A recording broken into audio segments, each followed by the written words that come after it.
Berarti kan kalau di plot twistnya dikasih tahu mereka adik kakak incest nih, gitu ya. Gue suka nih Bay kan. The Talkies. Ngomongin film bersama Bayu dan Edoy. Hai pacar. Berapa banyak yang mau lo pacarin buat ngebuktiin ini? Sampai gue nemuin satu yang bisa matahin teori gue. Sin. Oke, sebuah film yang dibintangi Brian Domani, Mawar Eva, yang tayang di Disney Plus Hotstar. Sutradara Herwin Novianto, yang di Disney juga udah ada sebelumnya film yang tak tergantikan, Yang gue suka banget. Sejuta Senyum Untukmu, sama Agen Dunia. Oke, jadi Sin ini film tahun 2019. Ceritanya tuh tentang di SMA nih. Ada cowok namanya Raga yang dia diam-diam jadi petarung ya, illegal boxing gitulah. Illegal boxing.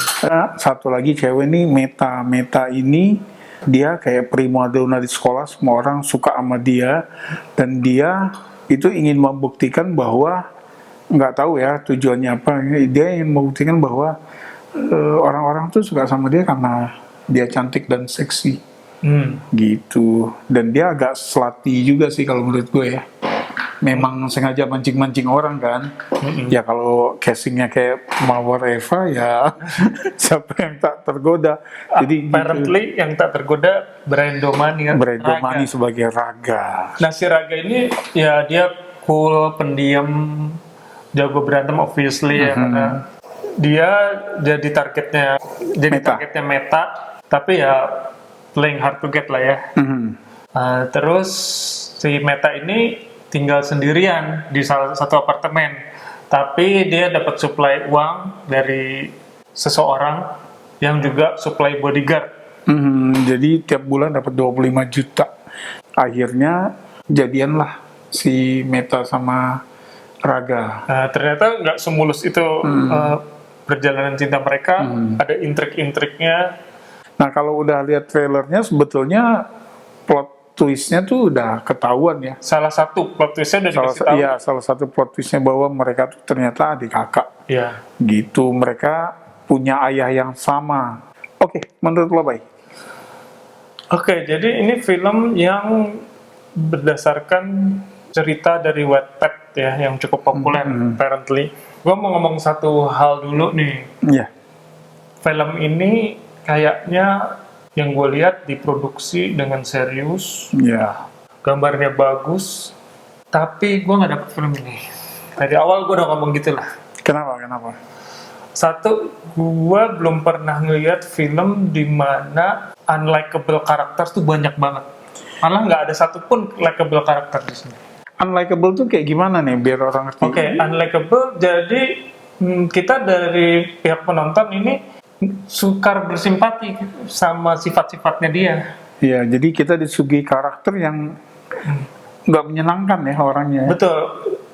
Jangan salah, main karakter nggak harus orang yang perfect ya. Nggak harus orang perfect, dia boleh berandalan, boleh punya sifat-sifat jelek, tapi tetap harus likable.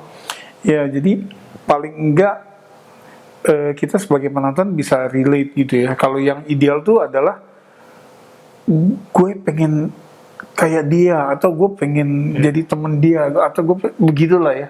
Nah di sini tuh nggak ada sama sekali, lo nggak menemukan Gue itu nggak menemukan itu. Jadi tokoh utamanya Raga. Gue nggak bisa nangkep nih apakah dia sebetulnya orangnya cuek, cool gitu, dan nggak menanggapi dengan serius Mawar Eva, atau benci beneran sama si Meta ini.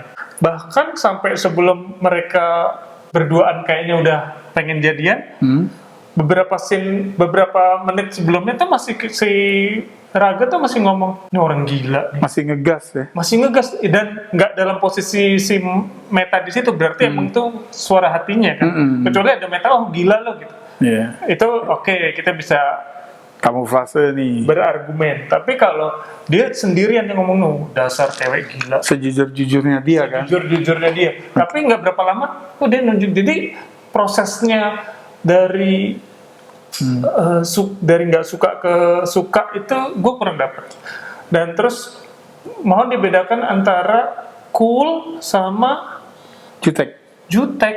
Orang bisa cool kok, bisa diam, bisa pendiam, terus bisa jago berantem, tapi nggak harus jutekin orang dan nggak harus nih najis gue sama lu gitu misalnya. Kalau dalam kasusnya Raga ini gue nggak tahu ya, mungkin secara desain gue bisa ngerti nih dia cool, yang pendiam, yang nah apakah ini tereksekusi dengan baik oleh pemeran dan sutradara sehingga jadinya itu apa emang ceritanya seperti itu? Ya, itu kuncinya. Memang kayak tadi, gue setuju banget sama yang lo bilang, tergantung akhirnya juga bergantung sama si pemain sama sutradaranya, gitu ya. Gue yakin skenario juga berpengaruh gitu ya. Karena gini, kalau diingat-ingat, sekarang lo ngelihat si Raga nih ya, Brian Domani, lo ngelihat si Meta nih, Mawar Eva. Coba lo inget lagi kayak AADC. Rangga itu juga kan pendiam cool, iya, tapi likable dia. Nah, jadi gini, buat sebagian orang dia juga jutek kan, nggak senyum, nggak apa gitu kan. Tapi kan lu bisa suka sama dia. Kita sering baca kan bahwa sebetulnya ketika lu menemukan case yang tepat, 50% kerjaan lu itu sebetulnya udah selesai. Itu soal karakter. Nah sekarang kalau soal plotnya, cerita gimana? ini kan kita memang nggak secara eksplisit dikasih lihat ya mereka tuh berhubungan seks apa enggak nih antara si Meta sama Raga. Tapi kesempatan selalu ada. Mengingat mereka berdua di apartemen basah-basahan gitu ya, dan mereka juga cuddling gitu ya.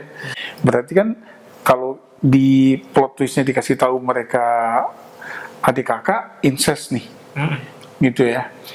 Gue suka nih baik karena berani ya di situ. Problemnya adalah penggambarannya ini loh. Maksud gue gini, si Meta digambarkan dia kayak di penjara gitu kan baik. Dia keluar cuma waktu sekolah sama bergaul sama temen-temennya. Selebihnya dia tinggal sendirian di apartemen, kayak old boy gitu tuh baik. Ya di penjara di apartemen, kebutuhannya dicukupi gitu. Tapi dia nggak tahu orang yang ngasih duit siapa, dia taunya cuma si tuan besar sama ketemu sama bodyguardnya kan, gitu. Janggal gak sih lo? Janggal. Ya kan, itu. Terus kedua, begitu dikasih tahu bahwa, maksud gue gini, dia kan ditempatkan terpisah, sementara bapaknya tuh masih ada dan ibu tirinya, ya ibu tirinya juga udah tahu. Dan nerima-nerima aja, artinya nggak ada alasan si Meta dipisahin. Disembunyikan. Disembunyikan ke adik-adiknya, ke saudara-saudaranya maksud gue ya. Nah kemudian nggak ada momen, gue nggak ngelihat ya, mungkin film ini menggambarkannya dengan sangat halus sehingga gue nggak ngelihat yang membuat si bapak itu ngerasa bahwa oke, ini waktunya Meta gabung sama keluarga gue gitu. Nah terus begitu gabung, ini kan momen besar ya. Itu yang kayak selintas saya ngomong, ya kan, santai, maksudnya nggak ada emosi, nggak ada apa gitu si bapak sama ibunya nih. Skor nih menurut lo? Skor. Jadi walaupun gue nggak suka karakternya dan gue nggak peduli ceritanya, tapi gue ngeliat film ini digarap dengan style yang bagus ya. Production value-nya juga kelihatan mahal ya. Kelihatan dia pas tabrakan aja itu kan yang di trailer ada yang slow mo mobil kebalik. Terus gambar-gambar yang artistik, ya, gua kasih 6. Oh, berarti masih passing grade ya? Passing grade. Masih passable nih. Iya, apa yang gue sampaikan tadi buat gue terlalu berat sih gue untuk ngasih passing grade ya. Nah terus, film ini bertaburan karakter yang nggak genah, nggak penting. Akhirnya begitu lo nonton nggak ada fungsinya, nggak ada pun nggak apa-apa. Kayak si Meta kenapa harus punya temen dua ketika yang satu nggak ada fungsinya. Karakter Jeremy Thomas juga nggak ada fungsinya. Ya, karakter yang anaknya Jeremy Thomas tuh juga yang sesama model nggak ada fungsinya. Gitu. Satu lagi juga yang buat mancing penonton, mungkin supaya penonton kepancing kemudian terkecoh, kayak si Satya. Satya tuh musuh bebuyutannya si Raga ya di ring, gak ada fungsinya. Iya gak sih? production value-nya gue juga ngelihat gitu ya bahwa ini memang sinematik gitu loh. Ya gue kasih 4 lah. Oke. Gitu. Gue kira lebih rendah. Gue nggak 4 gitu. Oke, gimana kalian yang sudah nonton Sin, apalagi yang udah baca Wattpad-nya? Silakan komen. Punya masalah yang sama gak sih? Atau mungkin ada yang bisa ngejelasin ya bahwa mungkin kita yang missing nih. Gitu. Makasih udah mampir. Jangan lupa subscribe. Sampai ketemu di episode berikutnya. Salam.